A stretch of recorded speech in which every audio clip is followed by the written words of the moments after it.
is Jersey Thursday. Brock McGillis, who is a pretty big deal. I don't know about that. I don't know if I'm a big deal. I think I'm just a person out here doing some work. You've done a lot. I thank you for that, obviously.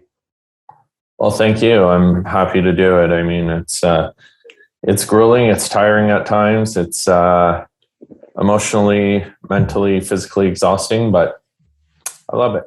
But today we're going to cover a different area of your career in that you used to be in the OHL. Yeah, certainly was. It was some time ago, I believe, early 2000s. Calling me old? Maybe. Ha. Maybe. Yeah, it was a few years ago, I guess. I guess I'm old. I can take that. But it was some time ago.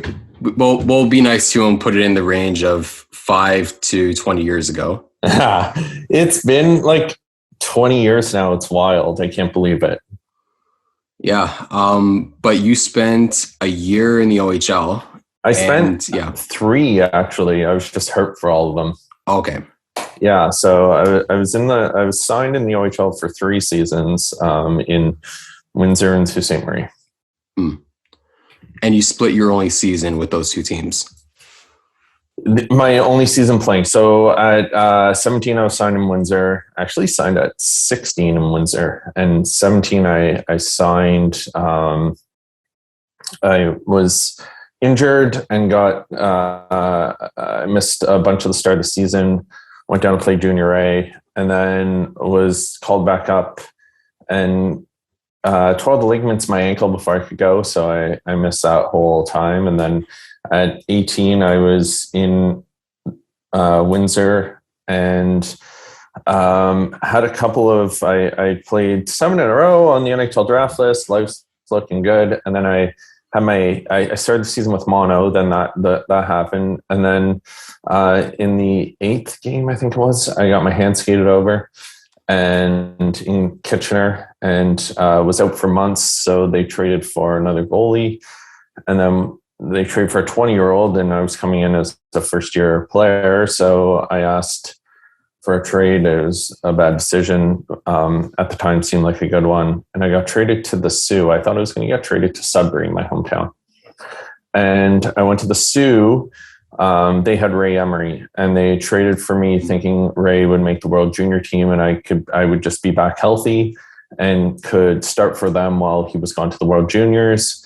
Ray didn't make the World Juniors, so I was on the Sioux for the rest of that year as Ray's backup. And then the next year I was coming as number 1. And then the first day, and because I'd missed so much time the year before, I didn't get drafted. The first or second day of training camp, I tore my MCL. Actually, I was supposed to go try out for the team. I was in negotiations with the team whose jersey you're wearing. So then it worked out well. I was just wearing it for the 90s, 2000s connection. But yeah, and so I was negotiating. My agent was negotiating with them and a couple other teams, and I tore my MCL, and I missed the whole season, and that was that. And the following year, I went pro instead of going at 20, instead of going back to junior.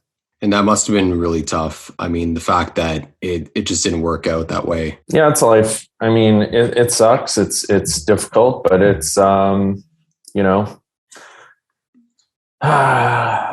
held resentment towards it for a little while, and now I just I'm kind of happy. Like I'm glad I do what I do instead. I prefer it. I love what I do, and I wouldn't trade it for that career.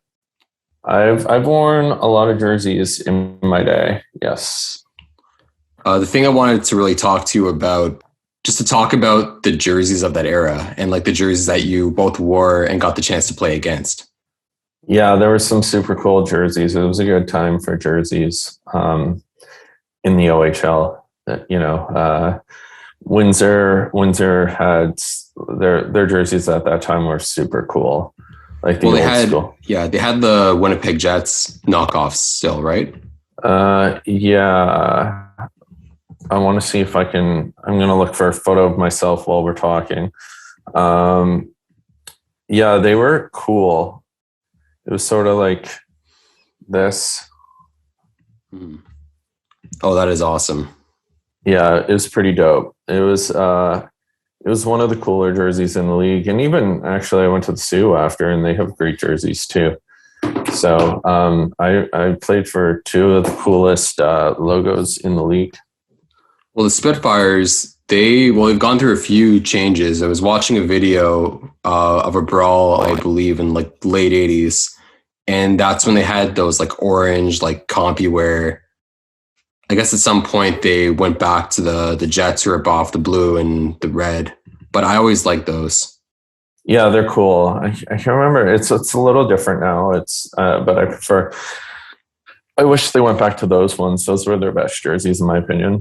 But that was a weird era for the OHL and I guess hockey in general because, and that's part of the reason why I wore this. Everyone was trying to do their own Mighty Ducks in a way. A lot of teams. Yeah, right. There was some right before. I think it was right before me. There was some cartoony type, like the Sioux had like a cartoon kind of jersey, and a few teams after me, like Windsor, went to something that was more like that. There was I don't know, there were some eras there where people went to something that looked kind of like it was for little kids, Mm-hmm. And wasn't as good as it could have been. Like I think there's some. I like classic jerseys. Like I think my favorite jersey in the OHL was St. Mike's. The jersey itself was just cool. The colors were cool. It was simple. It was classic. It just worked. I always liked that baby blue. Yeah. Baby blue in the navy. Yeah, totally. Well, around that time, that's when were the Centennials still around when you played? I did play against the North Bay Centennials. They would have had, what was it, like that guy with the stick or something?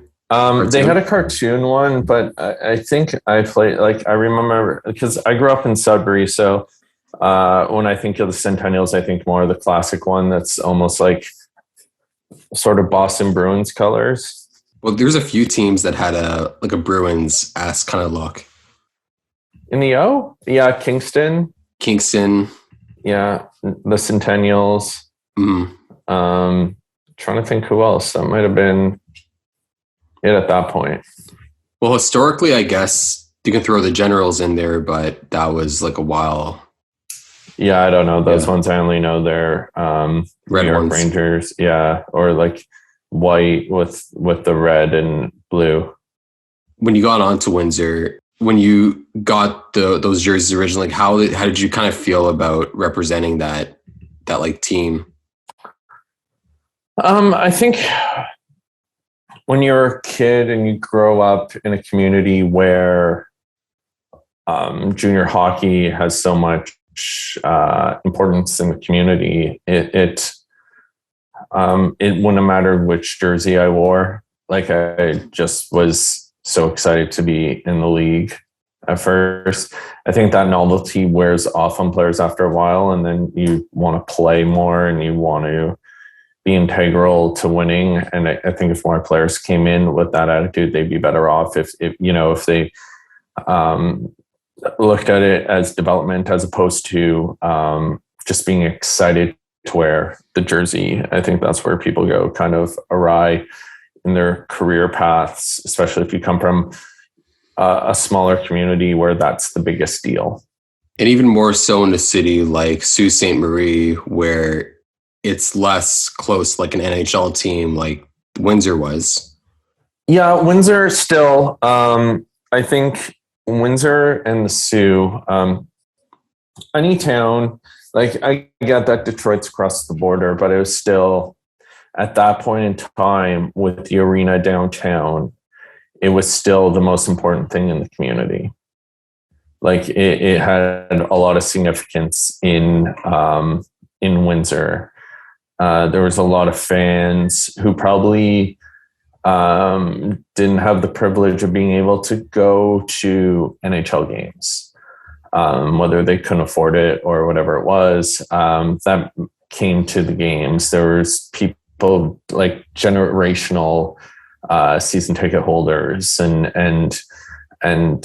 generational fans that, like, you know, their grandparents grew up on the Spitfires, so then they did, and now their kids were, and I don't know if it's the same now that they've moved out of the downtown core, but that old arena was incredible. It was a barn, and it would shake. Like when the crowd got going, it would literally shake, and it was so cool. The Sioux was very much the same. The Sioux, the only thing that mattered in town were the Greyhounds. You know, you're kind of isolated in Sault Ste. Marie. I mean, your closest city is probably Sudbury, other than the Sioux, and that's 3.5 hours. Right. So you're isolated up there, and it's you know, it's a hockey hotbed. There's not much to do in the winter other than ski or play hockey, and winter 6 months of the year. So hockey has a lot of significance and importance to the community, which is, you know, really fun to play in front of, but at times like you don't, it's not like it's really interesting as a player, because if you played for the Ice Dogs when they were in Mississauga, or the Steelheads now, you could live a life as a kid and go out and have fun or do whatever you want, and nobody really notices or cares, right? Because or the majors or one of those teams. Yeah, because you're in the GTA and nobody cares. But when you're in those smaller communities, everyone knows everything you do. So it's you know, there's good and bad that comes with that. You know, I'm a city boy at heart, so the closer I am to major centers, the happier I am.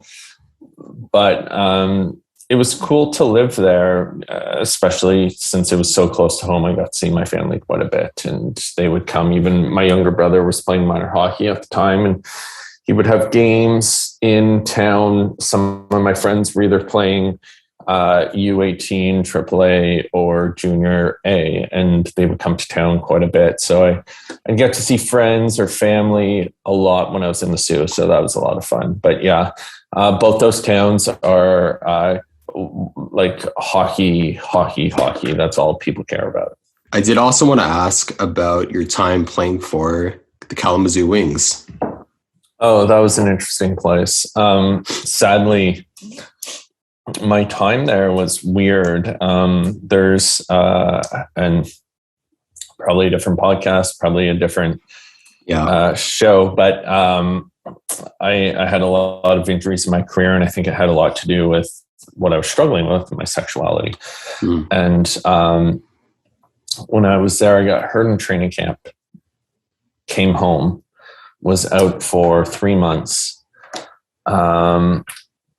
Then I was going to go back and play in the OHL as a 20-year-old, and received a really amazing offer from a Junior A team, which I don't want to get into the details of, but it partially included potentially an NHL contract, at the very least a tryout. So I went to go play in the Junior A team, and I was there for about a month and a half, and we lost out in the playoffs, and I went back to Kalamazoo. So I started the year in Kalamazoo, got hurt, then went back, and my second start with the team, I got knocked out cold on the ice. And this is like pre-protocols of today, like we're talking, 18 years ago. So concussions and how we diagnose them, what we do for them today was very different back then. So I stayed in the game. We were playing in Muskegon in an old barn, and I gave up like 6 goals on 6 shots after I got knocked out. I didn't know where I was. And period ended, I pulled myself, and that I spent the next few months there, but just injured. It was a really cool place, though. Like, I really like Kalamazoo. It just didn't work. It just happened to be at that point in your career.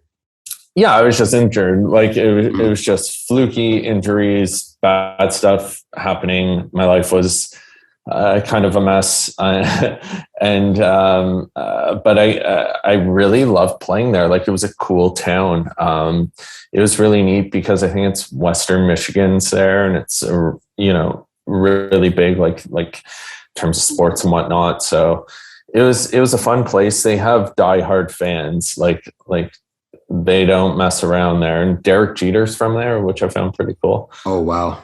Yeah, I didn't know that at first, and then I got there. But it was I really liked pro life, except for the bus trips. They're terrible. Like the longest trips, like, you have sleeper buses in those leagues. Oof. Yeah, because you're on, like, you'll leave. I remember leaving on a Wednesday, driving to Illinois, playing that night in Illinois. It was like 5 hours. Then getting on the bus, driving through the night, getting in, I think it was another 6-hour drive to somewhere in Missouri, getting there, spending the night, not playing on the Thursday, having the day off, playing on the Friday, then driving back to Michigan through the night. And then playing the next night, getting in at 9 a.m. to Muskegon, which was the night I got the concussion.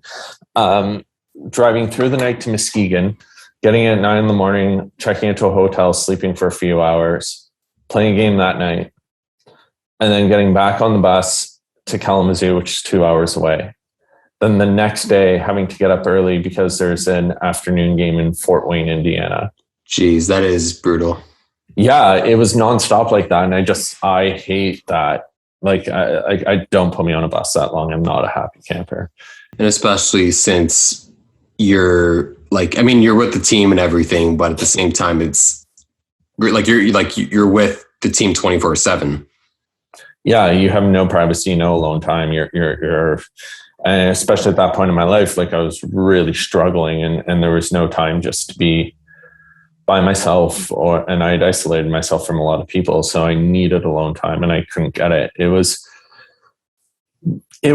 like a great experience, but also a terrible experience at the same time. So, but it was like, I'm glad I did it.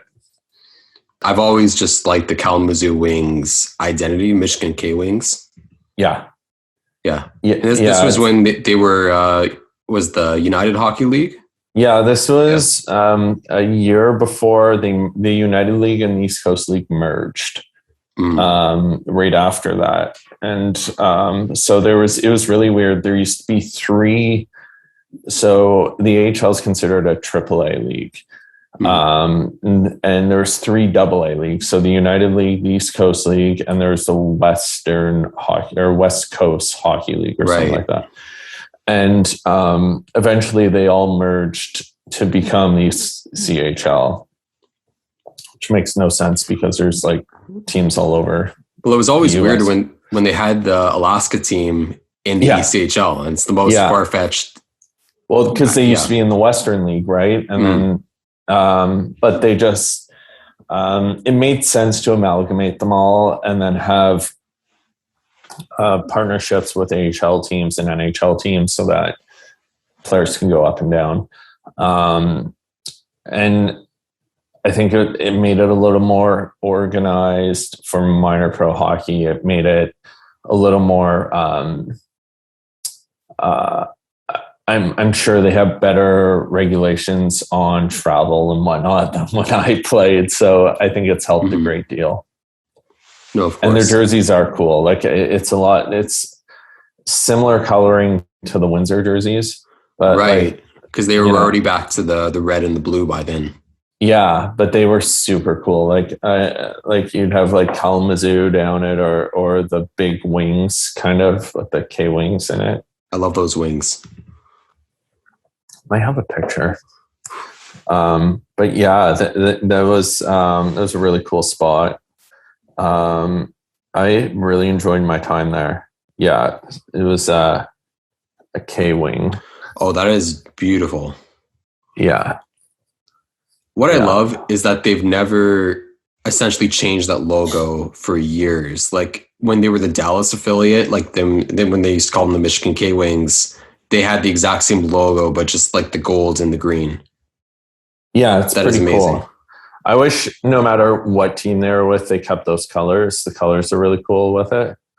And it's, but yeah, it was, they were cool jerseys. That barn's pretty cool. It's dark though. It wasn't fun to play in as a goalie. If you had to name your favorite NHL jersey from that era, which one would you go with?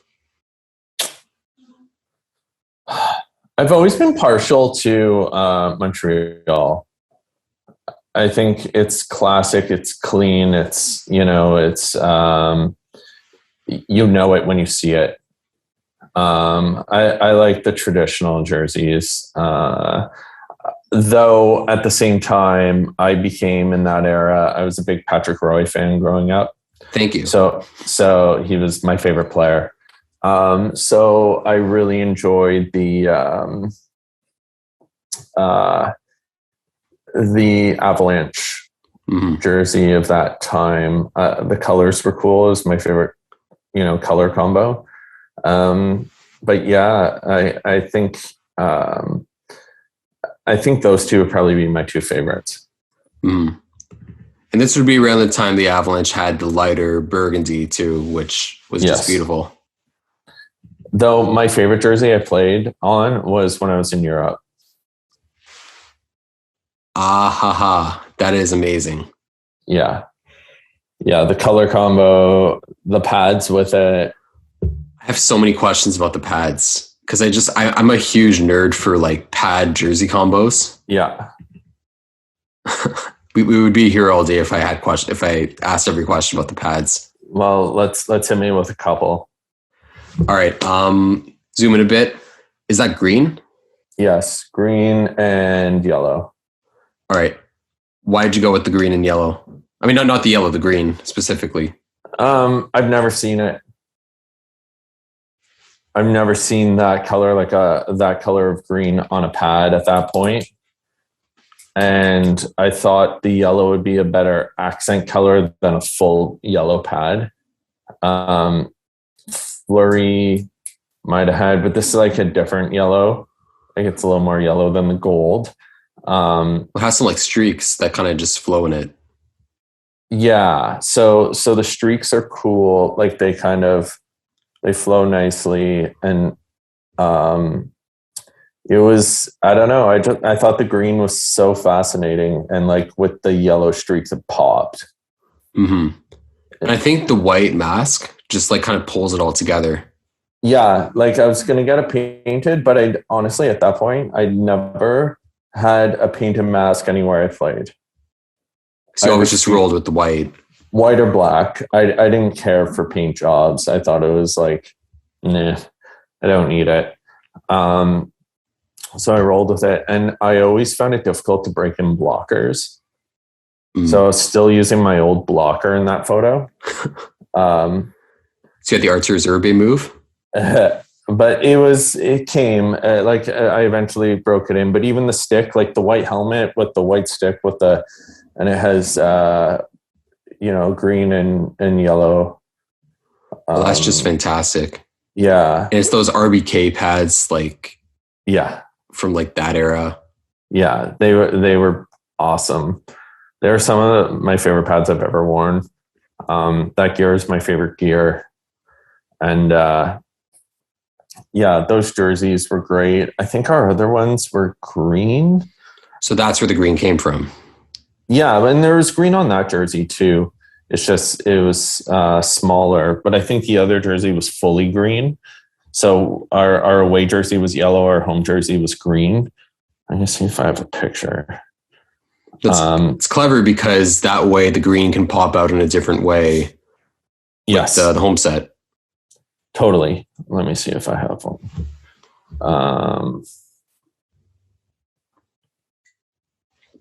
Yeah, so here you can see. Oh, that's just incredible.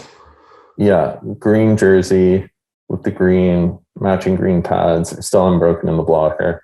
And it was awesome. I like that typo. I mean, I'm sure you don't. know. Yeah.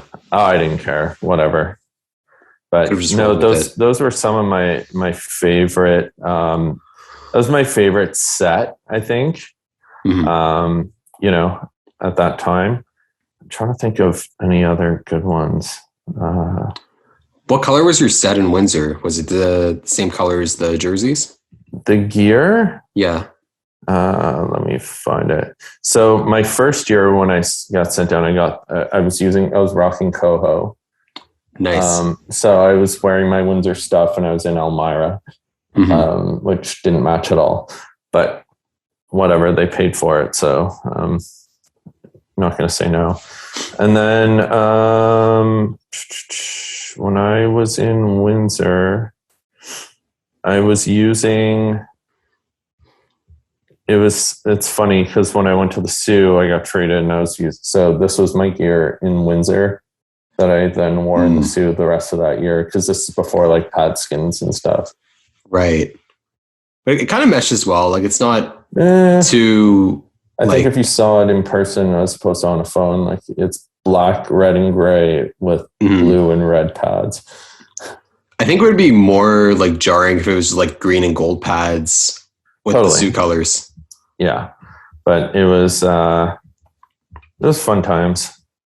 One thing I did want to ask, kind of looking at those jerseys, how were jersey changes like that recepted to by like the team?